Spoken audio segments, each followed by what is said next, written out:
Hello, everyone. Welcome, welcome, welcome. My name is Solid Blue Sister, and welcome to My Turn to Talk. Today, the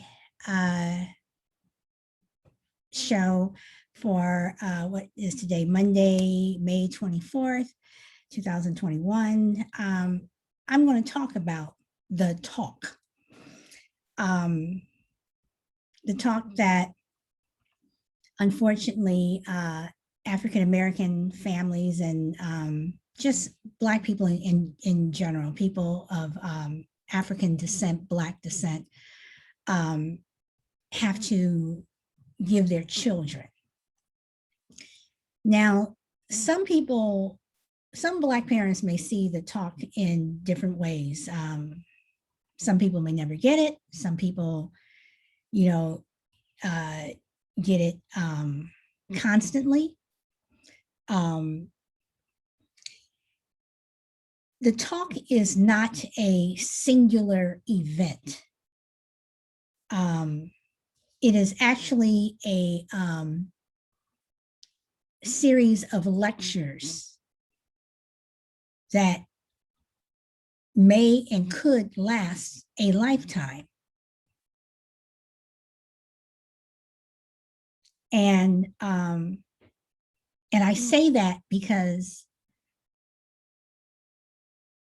the way things in this country, United States of America, the way things in this country are set up for African Americans, for Black people, it's not set up to protect us the way it would protect other classes of people. This is a fact. And I say this even about Hispanic people.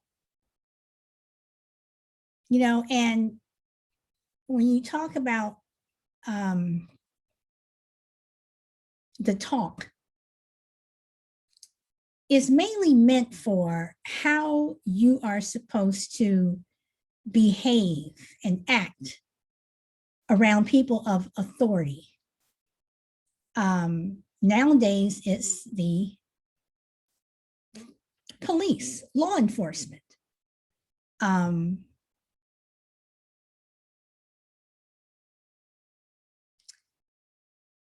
talk goes back centuries. It's not something that just started. It's not something that started last year, during the protests, with George Floyd. It's not something that started, with the killing of Michael Brown or Tamir Rice. This is something that has gone back for centuries. You had slaves who were giving their slave children the talk. Now, this is the way you're supposed to behave when you're in front of massa. Make sure you do this so you don't make massa angry. He may beat you. If you listen to recordings of previous slaves, that were recorded in the 20s and 30s. And, again, I go back to the book Bullwhip Days. And you read about the things that these ex-slaves were taught by their parents. When you go back and read about the history of the Middle Passage, when we were stolen from our homeland and brought over here in shackles, where half of us didn't even survive the voyage, and the way we were treated.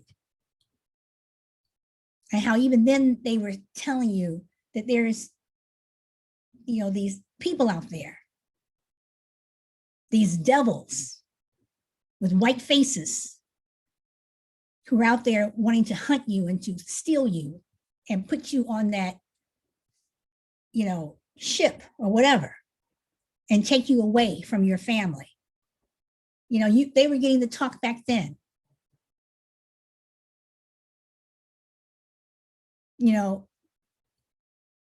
And then it wasn't so much of how you survived the voyage, because they did not know how rough and demeaning and degrading and humiliating and how dangerous, not dangerous just to their body, but to their mind and their soul and their spirit.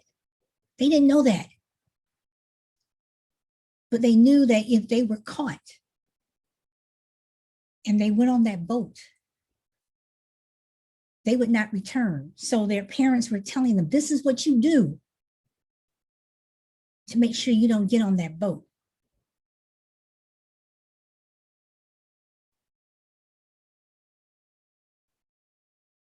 Then they're on the boat.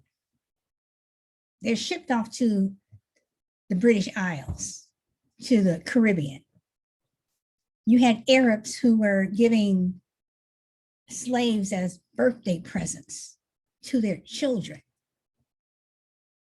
And then you come over here to the good old United States of America.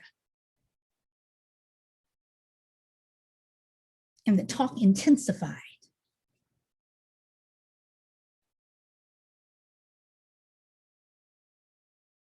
You know, then you have things like Rosewood and Tulsa.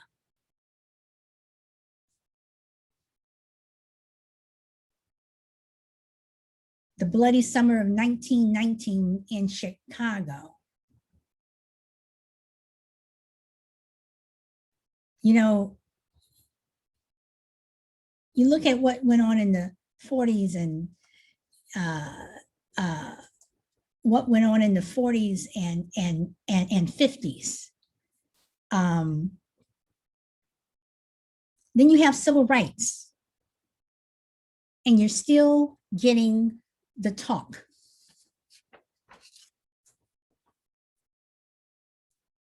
Black children are getting the talk at a younger and younger age. My son got the talk, the full talk, when he was in 3rd grade, before he was homeschooled. And he was in 3rd grade at a Christian school, mostly white, and a white boy called him a nigger. I knew it was going to happen, but I didn't think it would happen so soon when he was so young. And he knew what that word was. He knew it was an insult.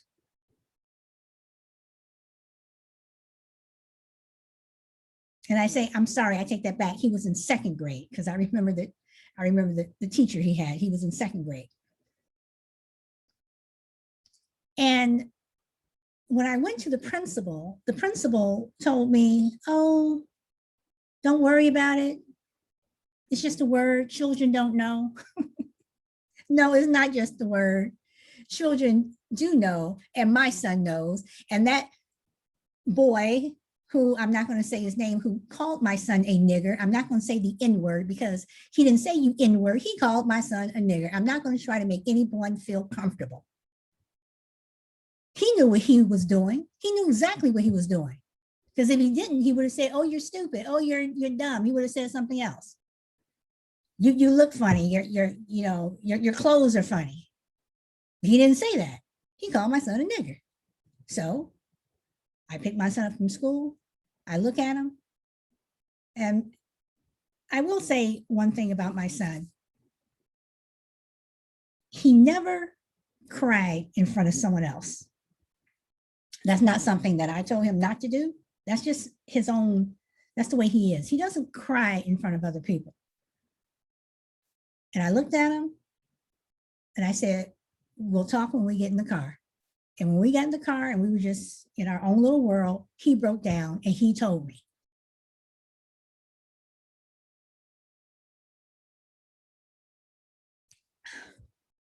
For me as a mother, I was heartbroken. I mean, I had been called a nigger when I was coming up. I'm still called one. But that was my son. So that's when he got to talk in 2nd grade. But he got a pre-talk in 1st grade because of the teacher that he had in 1st grade, white, from Georgia.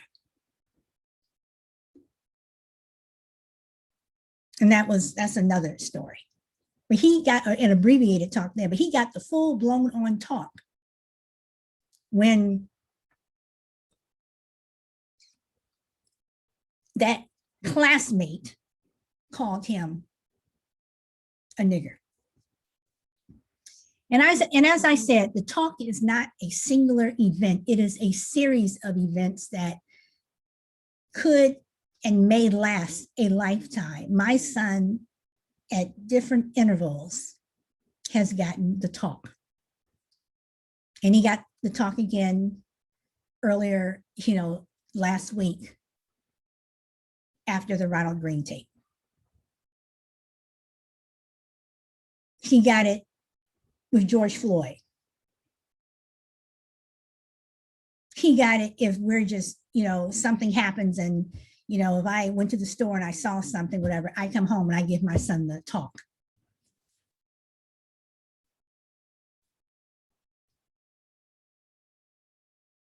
Black children have a premature end to their childhood because they're forced at such an early age to learn about racism. Black children don't get a chance to have the freedoms that other children have. And I'm including brown children too. I'm including Asians, I'm including Hispanics. They don't get the freedoms. They have this burden on them. And some of them who don't even get to talk at an early age already know. They already kind of know this is what you have to do to survive. This is what you have to do to, make it home alive and to protect yourself from the people who are supposed to be protecting you.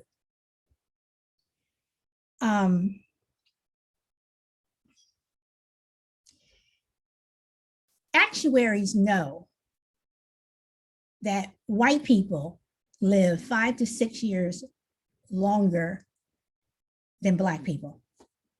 And it's not because of our diet. It's not because fried food, whatever. A lot of it has to do with the psychological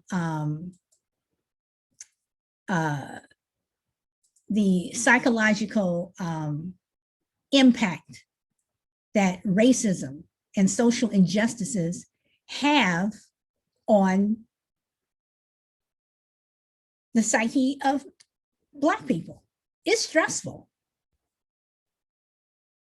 The last 4 years, actually, I'm gonna say last 4.5 years, when the former guy was occupying the White House.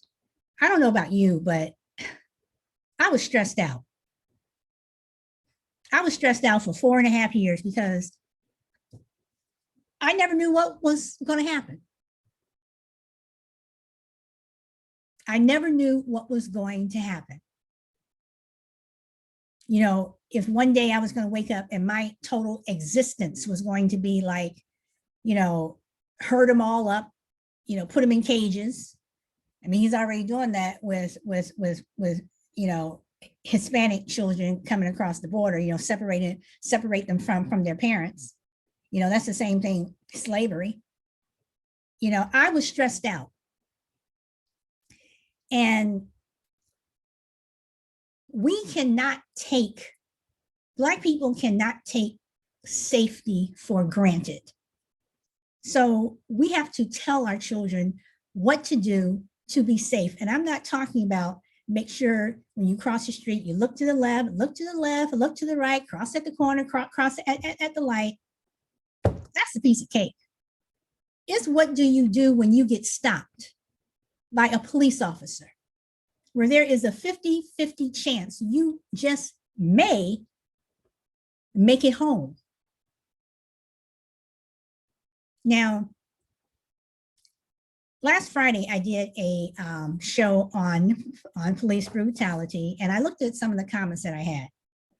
And one person in particular, he hit me pretty hard. He basically said, practice what I preach, whatever. I'm not law enforcement. I don't know. whatever. Okay. I read his comments. He's put several up, posted several. I don't mind. I mean, I want to hear what you have to say.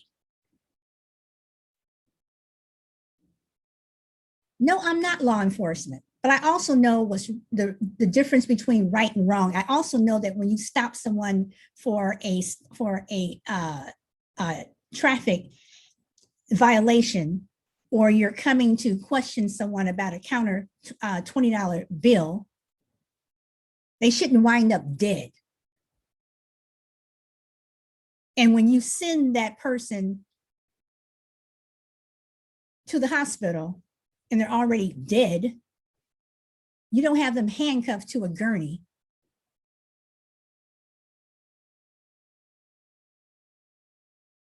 Saying that they had a medical issue or their car ran into a tree. So no, I'm not law enforcement. No, I am not. But I do know the difference between right and wrong. And I do know that police officers take an oath to protect and serve. Do I think police officers face danger? Of course they do.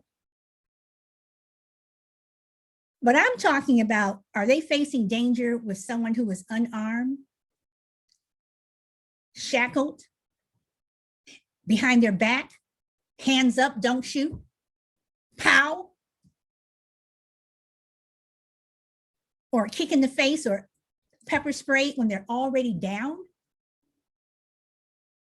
These are the things that we have to talk to our Black children about. These are the things that we have to talk about. So on that note, I am going to share something from Trevor Noah. And he pretty much puts it into, he checks all the boxes. So give me a moment here and we will start. It has been another week in America, which means it's been another week of Black people being harassed or killed by the police. And by now, everybody's aware of what happened to Daunte Wright and Lieutenant Nazario. And although each incident ended very differently, they both began the same way. It's the same way that many of these encounters begin, with a traffic stop. And for Black people in America, these traffic stops are scarier than any Jordan Peele movie. Driving while Black. In many U.S. cities, police officers are pulling Black drivers over at a much higher rate than white drivers. Black drivers are far more likely than white ones to have guns pointed at them by police, to be detained, handcuffed, searched, and arrested. Those blue and red cherries come on behind you, you all of a sudden get a tingle, your heart starts to race, even when you know you've done nothing. There is not a moment that goes by when police are riding behind me where I don't fear being pulled over. The fear of driving while Black is always present, even in life's happier moments. Like when Rona Vega's 18-year-old son, Teji, won a car on The Price is Right. It was so surreal, so much joy and excitement. And then reality set in. My 18-year-old Black Latino son does not need a car. And what's going to be the problems that he's going to encounter? God damn. Think about how messed up it is that the only way a Black person would be happy about winning a car on The Price is Right is if it came with a white person to drive it for them. I mean, no one should be afraid that they'll be killed because of something they won on The Price is Right. Other than maybe one of those pontoon boats. Those things are death traps. I'm pretty sure you're only allowed to drive them if you're drunk. But this just shows you how getting behind the wheel is a very different experience for Black people in America. It's why Vin Diesel is always the main character in Fast and the Furious movies. You can't have Tyrese pulled over for a busted taillight when you're trying to drive out of a skyscraper.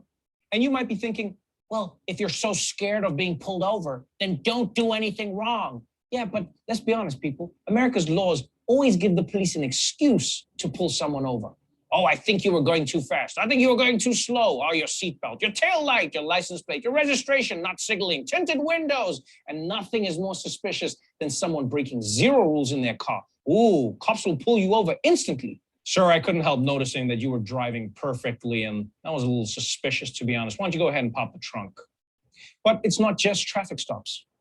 Every encounter, between a police officer and a Black person is fraught with danger. In fact, there's something in Black families called the talk.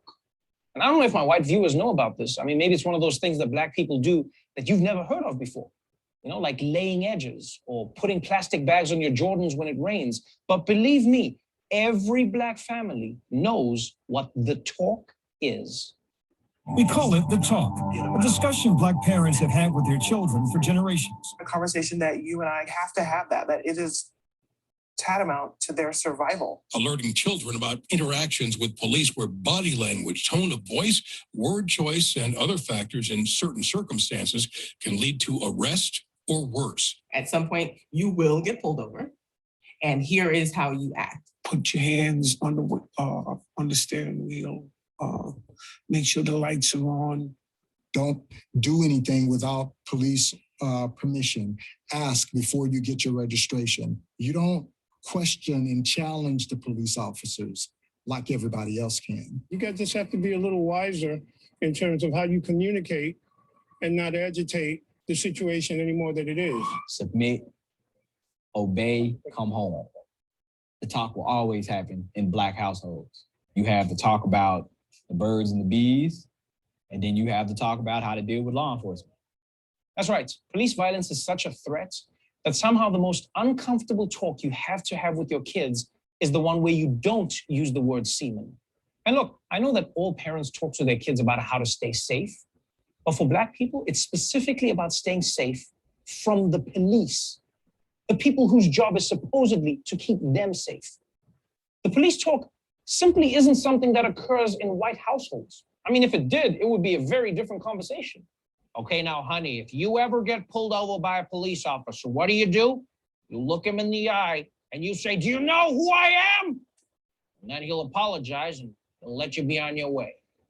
And by the way, it's not like kids hear the talk when they're 18. The saddest part about this talk is that because police have a history of treating even 8-year-olds like adults who have committed heinous crimes, parents have to give the talk to their kids when they are extremely young. As a mom, I've always taught my children to, be strong, say what you want to say. There's freedom of speech, and I'm telling you to do just the opposite. I hated to have that with a 10-year-old, but I got to do what was necessary. 8 years old, you didn't think that was kind of young? Oh, I absolutely think it's young, but not too early. We've talked about it ever since he became about 4.5 feet tall. So it's been years now. If you wait until somebody is 12, 13, and 14 to put that on them, it can be really difficult. It's definitely wrong that we have to go through this, but also we have to remember we have to take it in stride if we want to get to where we want to be in life. If I don't listen and understand, I could potentially be one of those in a video. We actually have a line that we do at our house. We practice this thing. What is it? I'm Ariel Sky Williams. I'm 8 years old. I'm unarmed and I have nothing that will hurt you. An 8-year-old girl, people. What's even more wild than an 8-year-old having to memorize a script to interact with the police is the fact that a fully grown armed and armored police officer would feel threatened by an 8-year-old girl. I can tell you, I haven't felt threatened by an 8-year-old since I was 15. I was a very small child. When you think about it, Black people have more education around policing than actual police. No cop starts training at 8 years old. I mean, maybe kids play cops and robbers, but that's actually terrible training. Because I've never seen a cops and robbers game that ends in a peaceful arrest. Yeah, they're just raining pew, pew, pews all around the neighborhood. So we know that Black people know what's at stake and have methods of how to handle being pulled over by the police. But the talk still hasn't been able to prevent police violence against Black people. So maybe it's not Black people who need to talk about how to act around the police. Maybe, just maybe, police need to talk about how to act around Black people.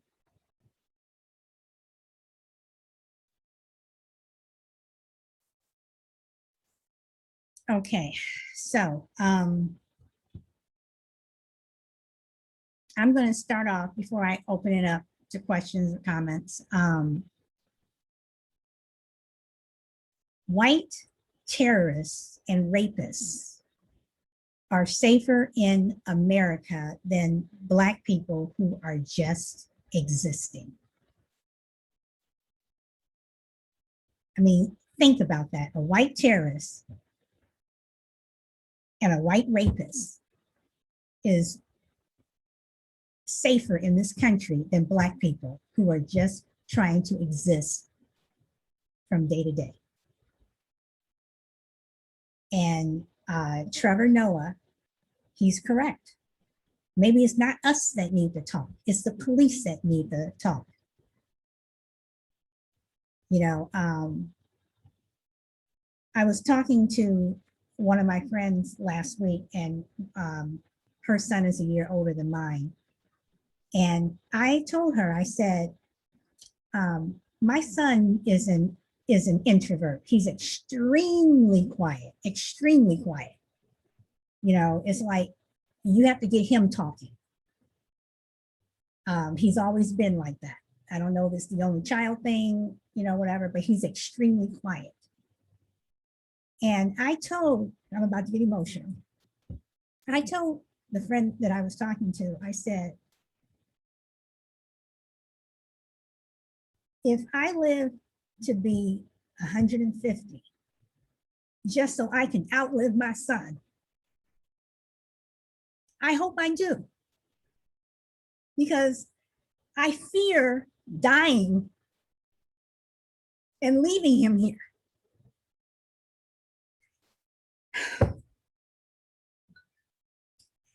I have to open it up if anyone wants to say anything, because I have to get myself together.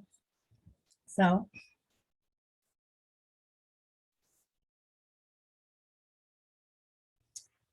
Shy Lady, do you have anything you want to say? Or if not, I will try to keep going. Yes. Hello, can you hear me? Yes, yes. Okay.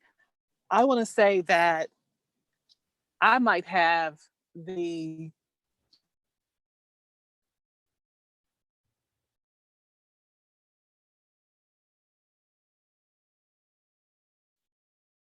Are you there?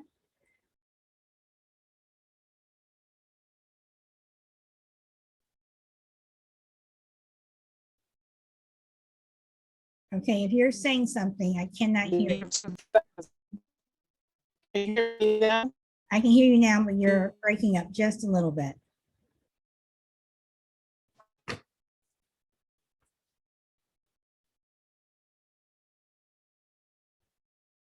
Okay, I cannot hear you.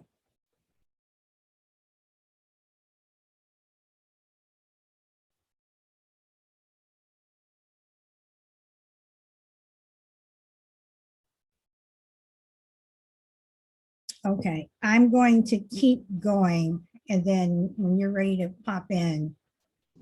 Can you hear me? I can hear you now. You're a little choppy, Okay. but I can, okay, now. Okay. Yeah. Okay. So I said that I might hold the world record for the talk. When I moved to Texas in June of 2000, it was June 1st, 2000, my daughter would have turned 4 in July on the 3rd. And I found a preschool to put her in because she wanted to go to school. She wanted to learn. She was one of those kids that like just reading, and all that stuff fascinates her. So I found a preschool at the Park District in the area. And I remember one day, can you still hear me? Yes. Okay. I remember one day she came home. She wasn't crying, but she was upset. She was disturbed. She's a very strong-willed child. And she came home and she said to me, "Mom, I'm mad." I said, "About what?" She said, "There's this girl at school who told me that I couldn't sit at her table because I was brown." She said, no, you sit at the other table over there. Now, she was the only brown girl in the whole preschool class. "You sit over there. All the other girls were white." And I said, "What?" She said, "Yeah, she told me I couldn't sit at the table because I was brown, and only the girls that were white could sit at the table." I was livid. This is a preschool class. I was livid. I went to the school the next day. I picked her up. I didn't find out till we got home from school. I picked her. I went to the school the next day. I talked to the teacher, and I said, "What is up with that?" And come find out, I'm thinking maybe the girl grew up in Texas. This little girl and her parents had just relocated from London. The parents had been London based for some time. I'm not sure if they were actually British or whatever. I've never spoken to the parents. And I said to the teacher, I said, "What are you going to do about this?" No, you can't do that. So supposedly she talked to the parent and they were going to have a talk with the child. Nothing else was said. And remove the girl from the school or anything. That was it. And I had to have a talk with my girl, but she knew that wasn't, she knew that. She was 4 years old. She could read, she could write. She knew it was wrong. And then it said she was a very bright child. And Hey, you are breaking up. I said she was a precocious and very bright child, and she even at that age that was wrong. Nothing was ever or said to me. Okay, she might be driving. I'm not sure. She is breaking up. All right. Okay, I am going to keep going, and then hopefully she can get her connection together. Okay, so let's talk about the talk that white people give their kids. And again, this is my assumption. There is no, I don't have a white person who is on the show who can, tell me I'm wrong, tell me I'm right, give me their opinion. But I want to know, what is the talk that white parents give their white children? Because you know that there is one.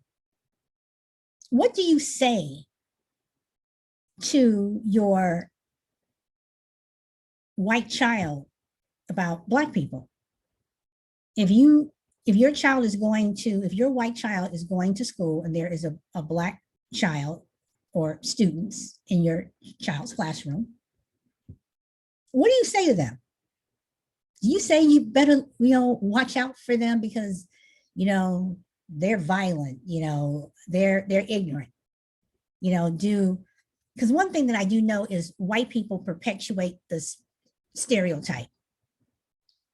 I mean, the word welfare queen started with Ronald Reagan in a speech that he gave, and it stuck. And it's like all Black people are on welfare, which is actually not true.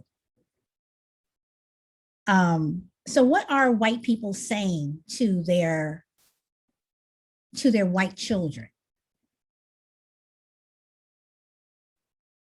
When my son was in 4th grade, again, he didn't start homeschooling until 5th grade. When my son was in 4th grade, again, Christian school,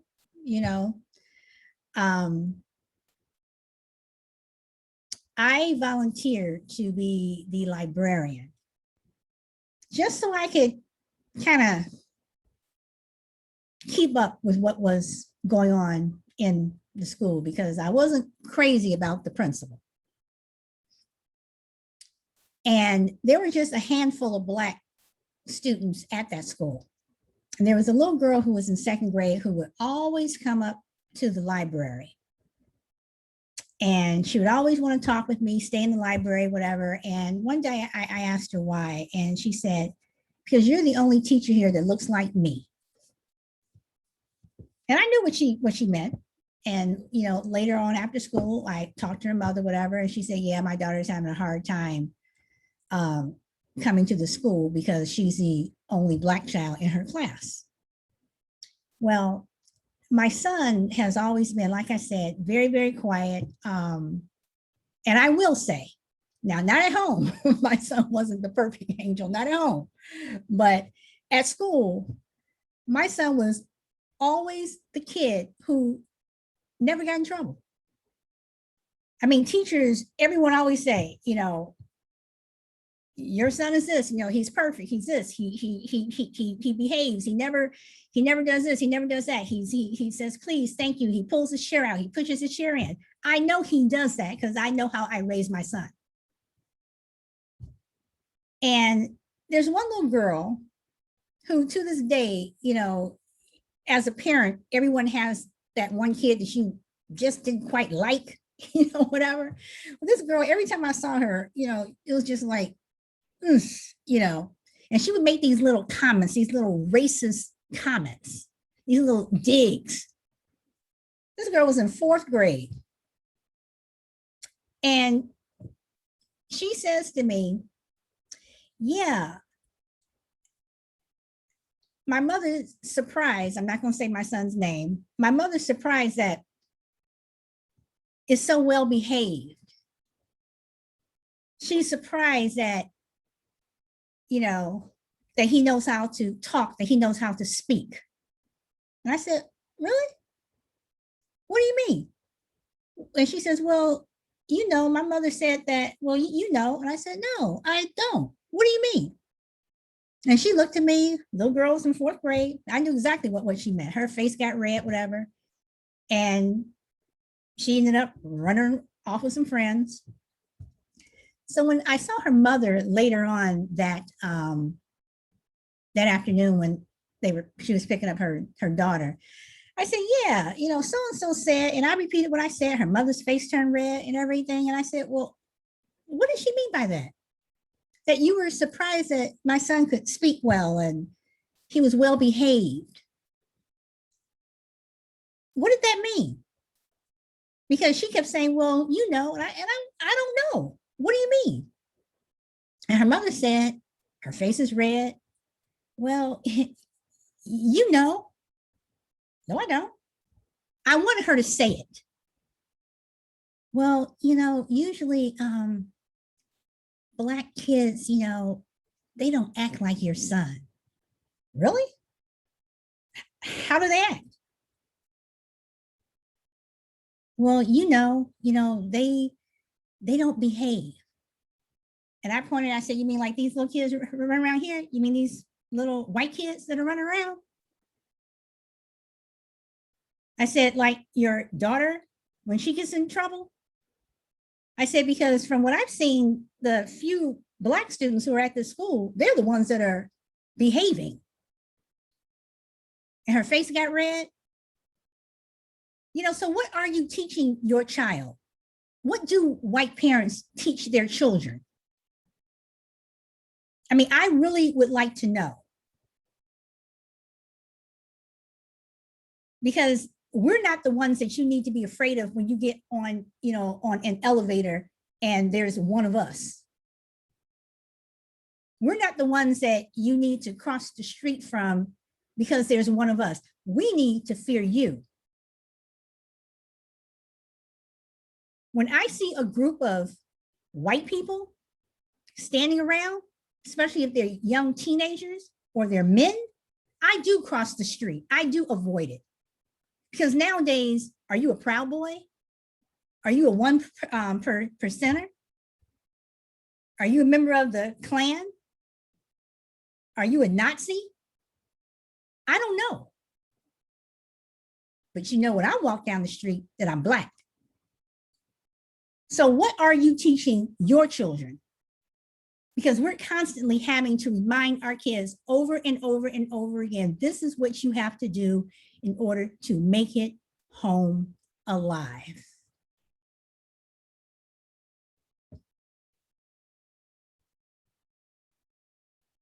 You know, and again, my son's going to be 21 years old in 2 weeks.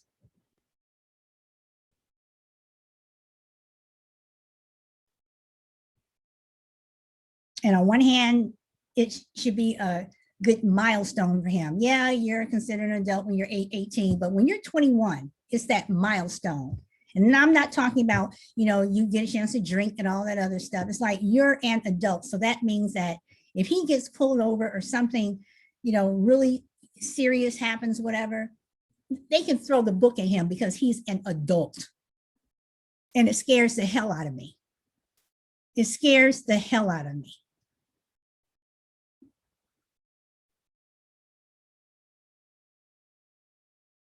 You know, and again, like I said, my son hasn't driven in 2 years because he's afraid to drive.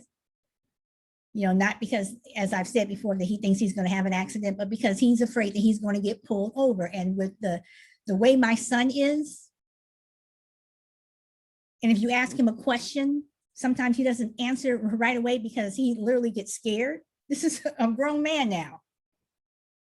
That scares me. You're not talking loud, you know, you're not speaking up fast enough. You must be guilty. Bang, bang.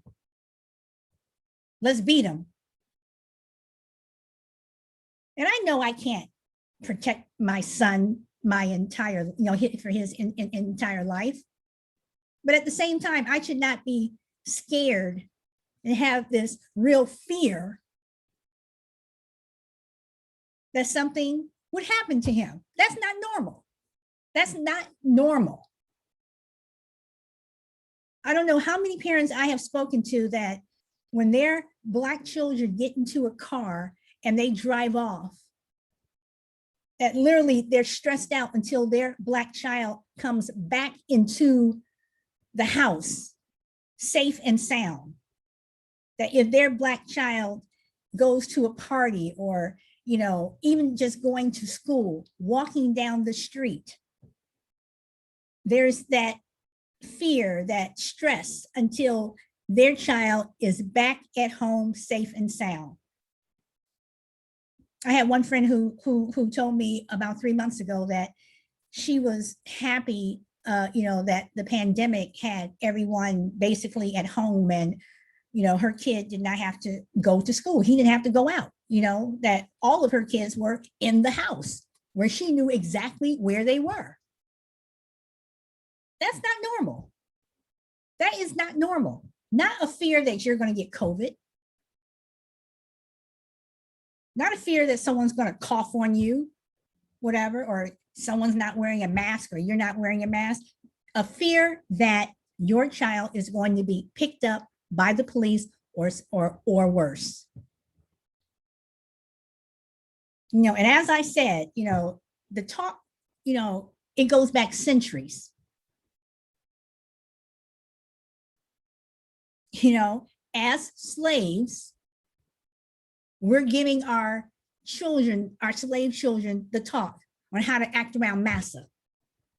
If you're working in the big house, make sure you do this. Make sure you do that. Hold your head down. Don't look them, you know, directly in the eye. I mean, basically just totally disrespect yourself so you can make it home. So you can live another day. Isn't that what we're telling our children? Yes, officer, no, officer. When you know that officer stopped you for something that they should not have. You know, and I've said on a previous show, I don't think police officers should be stopping someone for expired tags. You run their license, you know where they live. Send them a ticket. Have them pay. You really need to stop them? You know? I mean,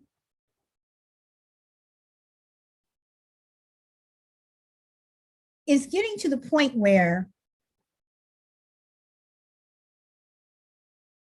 you're stopping someone just because. And mostly it's because you're, you know, driving while Black.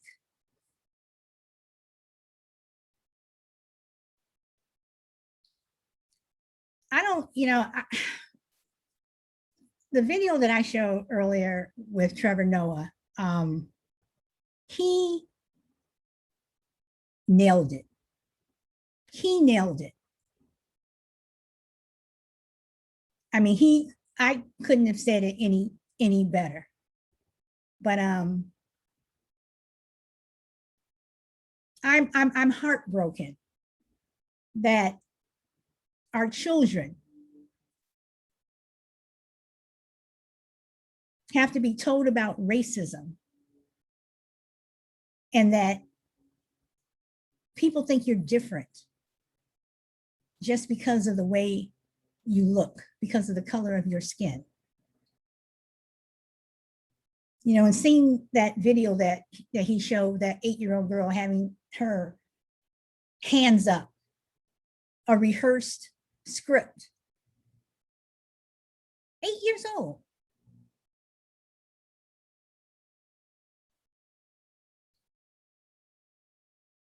I don't know. As I said, Black children and adults cannot take safety for granted. When white officers stop Black motorists, they're automatically reaching for their gun. They automatically have that hand on that gun. And all people are trying to do is go to the store, come home after a long day at work, go pick up a date,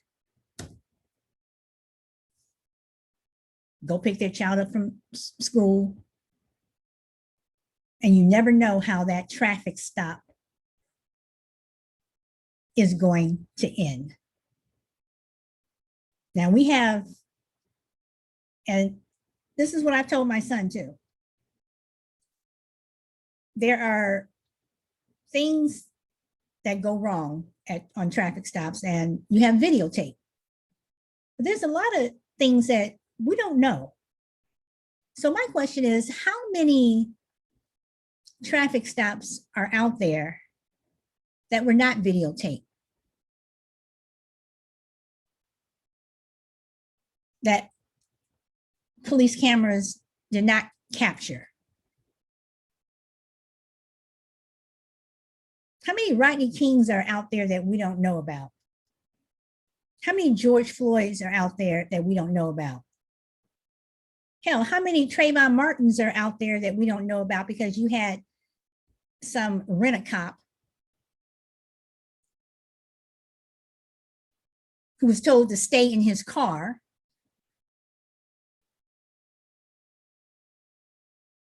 decided to go and shoot somebody that he thought did not belong in a neighborhood,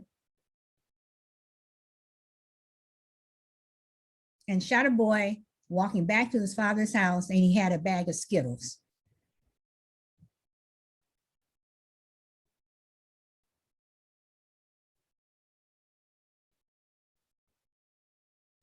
I don't know. I don't know. In America, the talk for Black children and for adults is a matter of survival.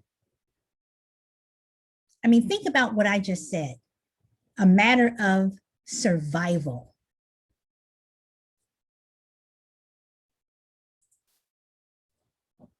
You know,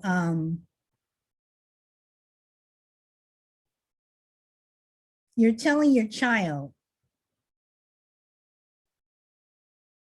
how to behave around people in authority so they can survive.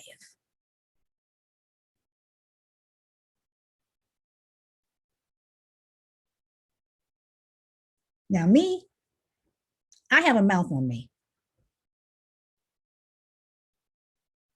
And I'm not ready to do the yes officer, no officer, because I do see it as yes massa, no massa.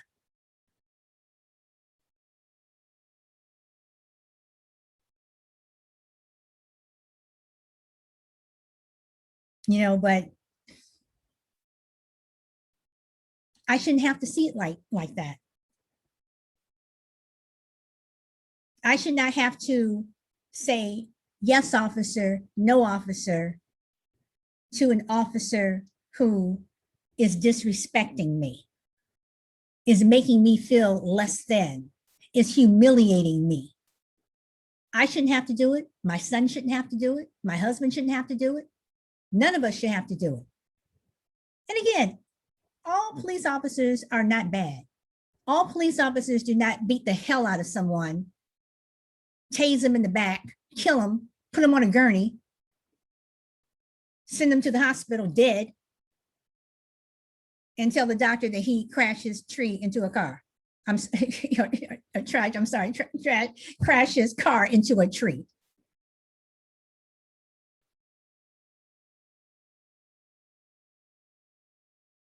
This is the world we've been living in.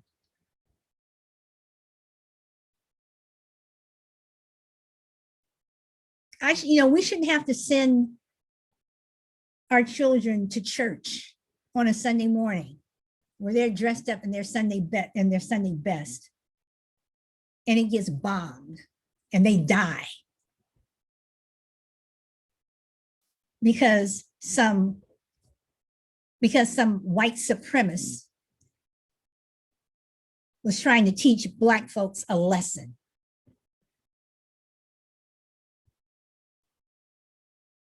It just shouldn't be like that. But this is the world we live in.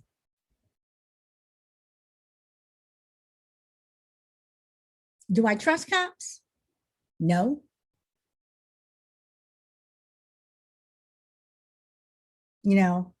Last week I told you what happened to my father in our house, 5 cops. Do I trust the justice system? Not all the time. Do I believe the justice system was created for us, or we're included in that justice system? No, I don't. You still have laws on the books in a lot of the southern states that are so archaic, that are so, against and keeping Black people down. It's funny when we were slaves, all Massa wanted was for us to breed, have as many babies, because that's ching, ching, ching, ching, ching, that's money. But then, when we became free, there were laws on the books to sterilize us. I look at Fannie Lou Hamer. In 1960, she went in to have a simple tumor, cyst, removed. They ended up giving her a hysterectomy without her knowledge and against her will. Come to find out, hundreds of Black women were being sterilized across the South. Some of them were forced to get it. Some of them went in for simple things, ended up coming back barren. Fast forward. When Ronald Reagan made that famous welfare queen remark. And there were laws on the books in California. And California was a deep red state when Reagan was governor. If you wanted to get on welfare, if you were Black, you wanted to get on welfare, you had to be sterilized. People who were on welfare only had one child, Black people. This is the shit we put up with. So when we're giving people the talk, when we're giving our kids the talk about how to stay safe from law enforcement or from people in authority, you also have to, give our kids the talk on when you go to the doctor, whatever, make sure, that this is going on, or this is going on, or this isn't going on. Stay healthy. Go to doctors that you trust. I'm very lucky. I have an excellent doctor, but it wasn't always like that. It is now. For the past 20 years, I have an excellent doctor. But I've had doctors who, you know, wanted to talk to me like I was crap and have made racial comments, you know, towards me.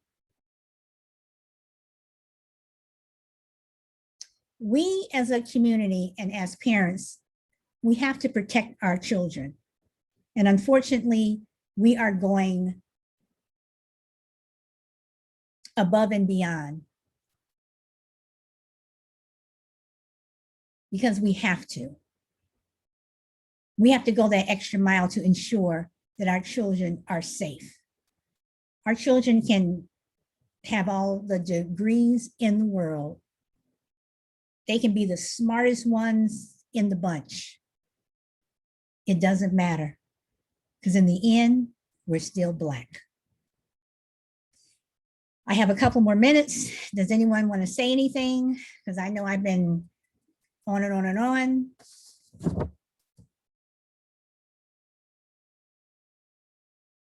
Let's see, is your audio working now? Wait, hold on here. Shy Lady, did you want to say something?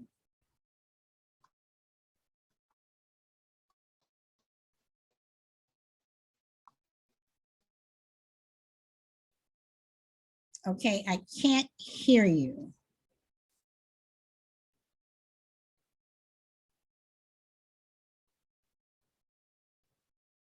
Okay. Oh, here you come. Are you coming on?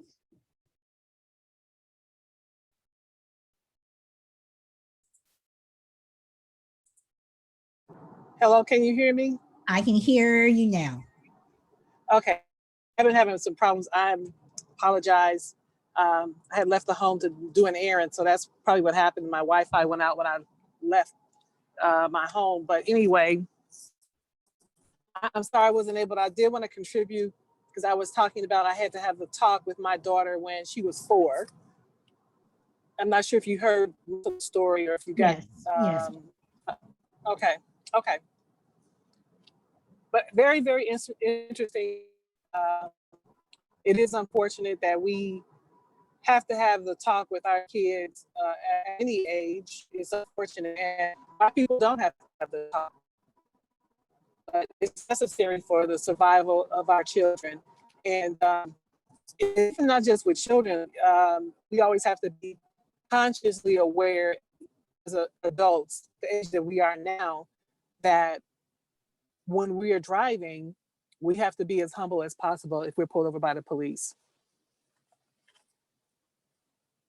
And that's all I wanted to say on that note. I know I'm kind of laughing because every time you finish talking, you always say, and that's all I want to say.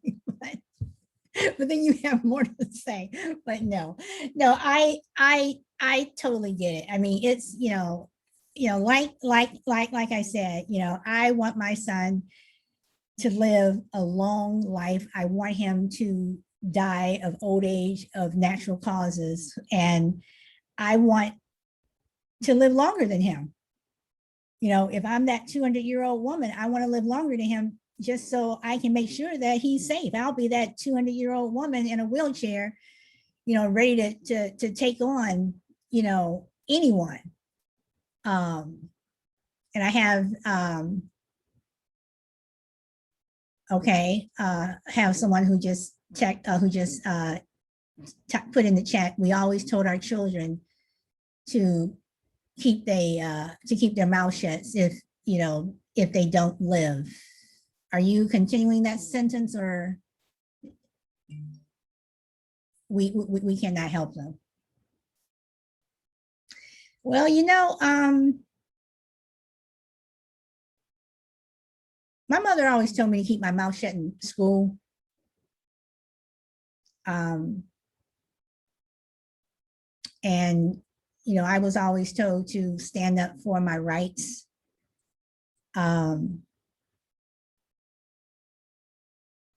We will take up the fight, but they have to live beyond the interaction. No, you're right. You're right. We will take up the fight, but they have to live beyond the interaction. You're right. You're right. You know, and I don't know. You know, it's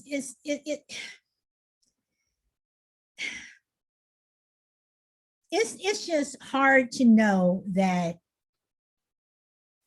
when you're not around your child and they're out there and they encounter something, you know, you just want to protect them. You just want to always protect them. And I know I cannot do that. You know, I know that I can't constantly be there, you know, being the mama bear like I was in, you know, in elementary school, you know, protecting my child. I know I can't do that. Let's see. My silent friend, did you have something to say? It popped over to you. No?